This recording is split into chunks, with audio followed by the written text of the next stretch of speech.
बढ़ते हुए petrol prices का आसान solution electric bikes. Okaya electric vehicle के showroom near LP stadium Khan Latif Khan estate Abids पर तशरीफ लाए, जहां पर आपके लिए बेहतरीन made in India electric vehicle दस्तयाब है। ओकाया 30 साल पुरानी इंडियन कंपनी है, जिनकी बैटरीज 38 मुल्कों को एक्सपोर्ट की जाती है। अगर आप पुलिस चालान और हेलमेट से परेशान हैं, तो आपके लिए इलेक्ट्रिक बाइक एक बेहतरीन रास्ता है। इलेक्ट्रिक गाड़ियों में नो रजिस्ट्रेशन, नो लाइसेंस। आदाब नाजरीन, अब तमाम का A18 तेलंगाना न्यूज़ में इस्तकबाल है। आइए बढ़ते हैं अहम खबर की जानिब। ऑल इंडिया मजलिस इत्तेहादुल मुस्लिमीन AIMIM के सदर जनाब बैरिस्टर असदुद्दीन ओवैसी ने जुमे को शाही ईदगाह श्री कृष्णा जन्मभूमि केस पर तशवीश का इजहार किया और ज़िला अदालत पर सुप्रीम कोर्ट के अहकामात की खुल्लम खुल्ला खिलाफ वर्जी करने का इल्ज़ाम लगाया। उन्होंने कहा कि अदालती हुक्म तशद्दुद का बाज़ बन सकता है। ट्विटर पर जाकर और एक हैंडल का हवाला देते हुए ओवैसी ने कहा, बदकिस्मती की बात है कि डिस्ट्रिक्ट कोर्ट सुप्रीम कोर्ट की खुल्लम खुल्ला खिलाफ वर्जी कर रही है। इस हुक्म से अदालत यात्रा के खुरैसी और 1980 से 1990 की दहाई के मुस्लिम मुखालिफ तशद्दुद के लिए रास्ता खोल रही है। पेश है A18 तेलंगाना न्यूज़ से ये खुसूसी रिपोर्ट। मज़ीद ताज़ा व अहम तरीन खबरों से जुड़े रहने के लिए चैनल को YouTube पर ज़रूर सब्सक्राइब करें। बताएं। दूसरी बात यह है कि मोदी सरकार ये जानती है कि जब बाबरी मस्जिद सिविल टाइटल का जजमेंट आया, उसमें उस जजमेंट में यह कहा गया कि 1991 प्लेसेस ऑफ वर्शिप एक्ट को उन्होंने basic structure of the constitution से जोड़ दिया। तो ये सरकार की जिम्मेदारी थी, संवैधानिक जिम्मेदारी थी कि उस कोर्ट को बताए कि आप ये गलत कर रहे हैं, मगर क्योंकि आप नफ़रत की राजनीति करते हैं और आप हर नफ़रत में अपनी सियासी रोटी सेकते आए हैं, इसीलिए आपने खामोशी बनाई रखी है। वो बताएं ना, बीजेपी बताए कि क्या वो 1991 places of religious worship act को मानती है, नहीं मानती है। मानना पड़ेगा, पार्लियामेंट से एक्ट है और सुप्रीम कोर्ट ने उसको कहा कि basic structure of the constitution से जुड़ा हुआ है। अगर ये मसले को तूल कोई दे रहा है तो वो बीजेपी दे रही है और संघ परिवार दे रही है। वो ये चाहते हैं कि वो जो नफ़रत का दौर था हमारे मुल्क में 1990 का, दोबारा इस मुल्क में दोहराने की कोशिश कर रहे हैं। क्या क्या नहीं खोया सब ने, भारत ने खोया ना, देशवासियों ने खोया।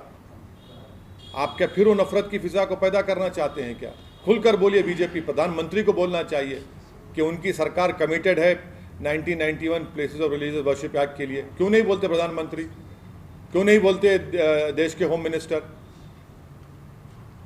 कोर्ट मॉनिटर्ड कमेटी का, सर, कोर्ट मॉनिटर्ड कमेटी वो का गलत करना कहां तक जाए? बिल्कुल गलत है, क्योंकि जब पार्लियामेंट ने एक्ट पास कर दिया और जब सुप्रीम कोर्ट ने ये कह दिया कि वो एक्ट हमारे बेसिक स्ट्रक्चर का हिस्सा है, तो आप किस बुनियाद पर कर रहे हैं? आप लोअर कोर्ट को कोई इख्तियार हासिल ही नहीं है कि सुप्रीम कोर्ट के फैसले का वायलेशन करे, पार्लियामेंट के एक्ट का वायलेशन करे। किस बुनियाद पर कर रहे हैं आप? गलत फैसला है उस कोर्ट का ये। Mr. Owaisi, you said that this survey might make a way for anti-Muslim violence.